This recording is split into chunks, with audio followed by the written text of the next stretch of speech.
नमस्कार, मैं हूं अर्जिता मिश्रा और स्वागत है आपका इंडिया पब्लिक खबर की स्पेशल बुलेटिन में, जिसमें हम आपका तारुफ कराते हैं देश और दुनिया की तमाम बड़ी खबरों से विस्तार से। तो चलिए बिना किसी देरी के शुरू करते हैं खबरों का सिलसिला। पीएम नरेंद्र मोदी ने दिल्ली के हैदराबाद हाउस में आज जर्मन चांसलर ओलाफ स्कोल्स के साथ बैठक की। करीब 1 घंटे तक चली इस बैठक के बाद पीएम नरेंद्र मोदी और ओलाफ स्कोल्स ने संयुक्त रूप से प्रेस को संबोधित किया। इस दौरान पीएम नरेंद्र मोदी ने रूस यूक्रेन को लेकर बड़ा बयान दिया। उन्होंने कहा कि भारत ने हमेशा से इस विवाद को बातचीत और कूटनीति के माध्यम से हल करने पर जोर दिया है। भारत किसी भी शांति प्रक्रिया में योगदान के लिए पूरी तरह से तैयार है। सुरक्षा और रक्षा सहयोग हमारी रणनीतिक साझेदारी का अहम स्तंभ बन सकता है। पीएम ने आगे कहा कि बातचीत के जरिए ये युद्ध जल्द से जल्द समाप्त होना चाहिए।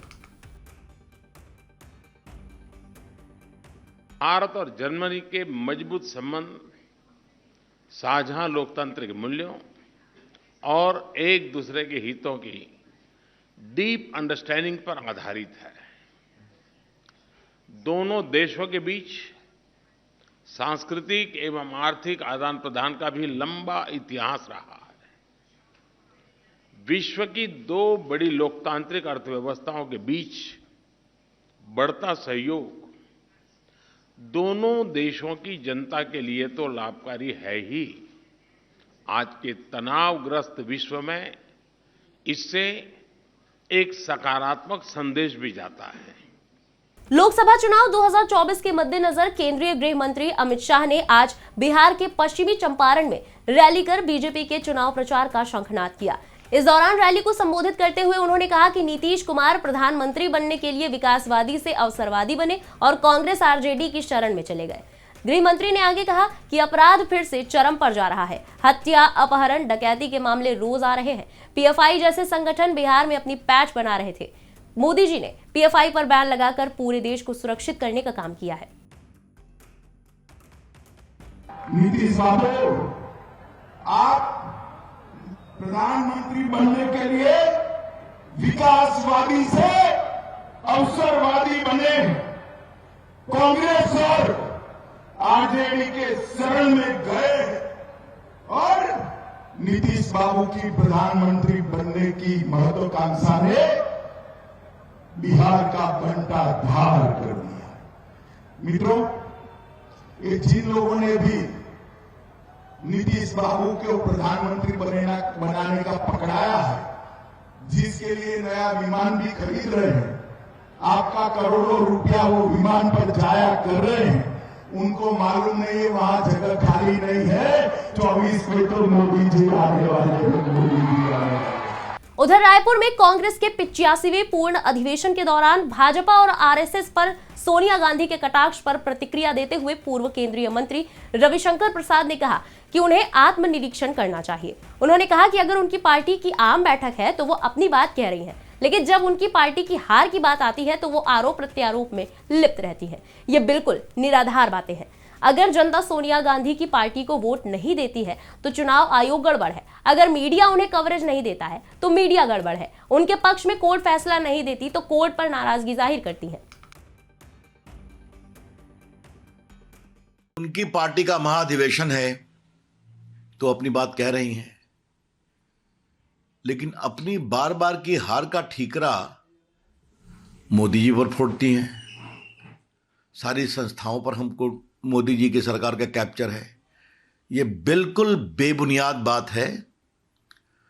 अगर सोनिया गांधी की पार्टी को जनता वोट नहीं देती तो चुनाव आयोग गड़बड़ है।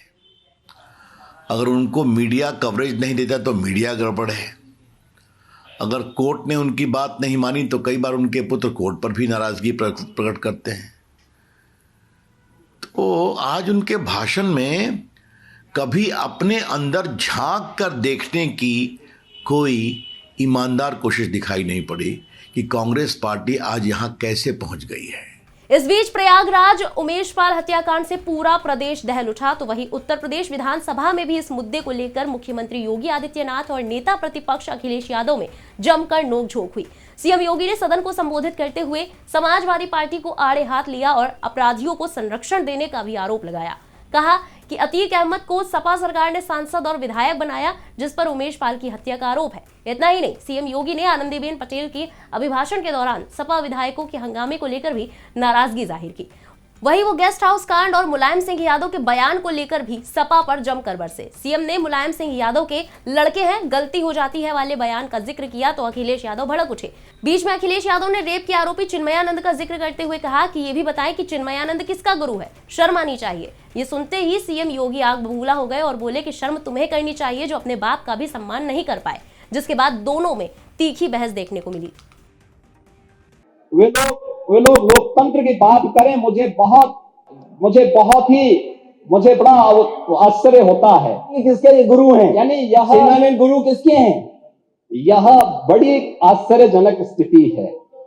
और महोदय, मुझे देख करके बड़ा आश्चर्य हुआ, ये लोग प्रदेश के अंदर सुरक्षा की बात करते हैं। हम शर्म तो तुम्हें करनी चाहिए जो अपने बाप की सम्मान नहीं कर पाए।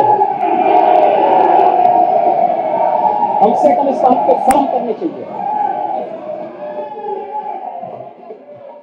किस प्रकार का आचरण होना चाहिए।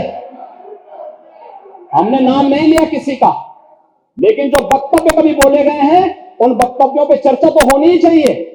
क्यों नहीं चर्चा होनी चाहिए। किस प्रकार की बात करते हैं जी। विधायक राजू पाल की हत्या के मामले में मुख्य गवाह उमेश पाल की गोली मारकर हत्या के मामले में समाजवादी पार्टी के प्रमुख अखिलेश यादव ने सरकार पर जमकर निशाना साधा। मीडिया से मुखातिब होते हुए अखिलेश यादव ने कहा कि इस तरह की गोली चलना, बम चलना, गैंगवार होना किस तरह की अपराध नियंत्रण नीति है। ये सरकार पूरी तरह से असफल हुई है। क्या यही राम राज्य है जहां सरेआम बंदूकें चल रही हैं? वही सरकार विकास की बात करती है। इस तरह की घटनाओं में पुलिस बिल्कुल विफल साबित हुई है और इसकी जिम्मेदारी केवल बीजेपी है। उत्तर प्रदेश में इस तरह का गोली चलना, बम चलना, गैंगवार की तरह दिखाई देना, ये सरकार पूरी तरीके से असफल हुई है। सरकार के कानून व्यवस्था संभालने की कोई सीमा नहीं बची। ये जो जीरो टॉलरेंस कहते हैं, क्या गोली चलना जीरो टॉलरेंस है? बम चलना क्या जीरो टॉलरेंस है? मुख्य गवाह की हत्या हो जाना वो अधिवक्ता है, उसको जीरो टॉलरेंस है क्या? और जो सुरक्षा में लगे थे उनकी भी जान चले जाना, बच सकते थे, लेकिन अस्पताल पहुंचने के बाद जो इलाज नहीं मिलना, ये है उत्तर प्रदेश का गवर्नेंस मॉडल। ये है राम राज्य जहां खुलेआम तमंचे चल रहे हों, बंदूकें चल रही हों, बम चल रहे हों, धुआं उड़ रहा हो और मुख्यमंत्री ज्ञान देंगे विकास का। उम्मीद करते हैं कि ऐसे चीज़ें सामने आए और पूरी तरीके से इंटेलिजेंस पुलिस फेलियर है और उसका जिम्मेदार कोई है तो भारतीय जनता पार्टी। बिहार के पूर्णिया में महागठबंधन की रैली हुई। हाल ही में किडनी का इलाज कराकर सिंगापुर से लौटे आरजेडी अध्यक्ष लालू प्रसाद यादव ने वीडियो कॉन्फ्रेंसिंग के जरिए रैली को संबोधित किया। इस दौरान लालू यादव ने कहा कि हमें देश और संविधान को बचाना है। बीजेपी का 2024 में देश से सफाया करना है। उन्होंने कहा कि जब तक हम एक हैं, हमें यानी महागठबंधन को कोई नहीं तोड़ सकता। हमें देश को बचाना है, हमें अल्पसंख्यकों के अधिकारों को बचाना है। इस बार भाजपा सरकार हारेगी, बिहार में महागठबंधन की जीत होगी। 2024 हमारी पार्टी की मजबूती को खुद प्रदर्शित करेगा। 2015 में जैसा रिकॉर्ड बनाए थे उससे भी मजबूत बनाना है 2024-25 में। मुझे बहुत अफसोस हो रहा है कि मैं पूर्णिया के रणभूमि मैदान में उपस्थित नहीं हो सका, क्योंकि इलाज करा के मैं आया हूँ किडनी ट्रांसप्लांट करा के। और यह बोलने का और आपके बीच में ये जो ताकत मैं महसूस कर रहा हूँ, ये हमारी बेटी रोहिणी आचार्य ने इतना बड़ा कुर्बानी दिया है। तो कुर्बानी उसने डोनेट किया, अपना जीवन डोनेट किया है। हम उस बेटी को इस अवसर पर बहुत बहुत धन्यवाद देते हैं। इस बीच केंद्रीय सूचना और प्रसारण मंत्री अनुराग ठाकुर अपने एक दिवसीय दौरे पर छत्तीसगढ़ पहुंचे। केंद्रीय मंत्री ठाकुर ने प्रदेश सरकार पर तंज कसते हुए कहा कि सरकार के पास गरीबों को आवाज देने के लिए पैसा नहीं है, लेकिन प्रदेश सरकार अपने नेताओं के स्वागत के लिए गुलाब के फूल बिछा रही है। कांग्रेस सरकार अपने राष्ट्रीय अधिवेशन में करोड़ों रुपए खर्च रही है। ये पैसा आम जनता का है जो कांग्रेस अपने अधिवेशन में खर्चे कर रही है। क्या मजबूरी है यहाँ की सरकार की और क्या आयरन ओर हो, शराब हो या बाकी अन्य स्रोत जो रेत से लेके अन्य माफिया के हो, क्या उसके आगे सरकार इतनी झुक गई है?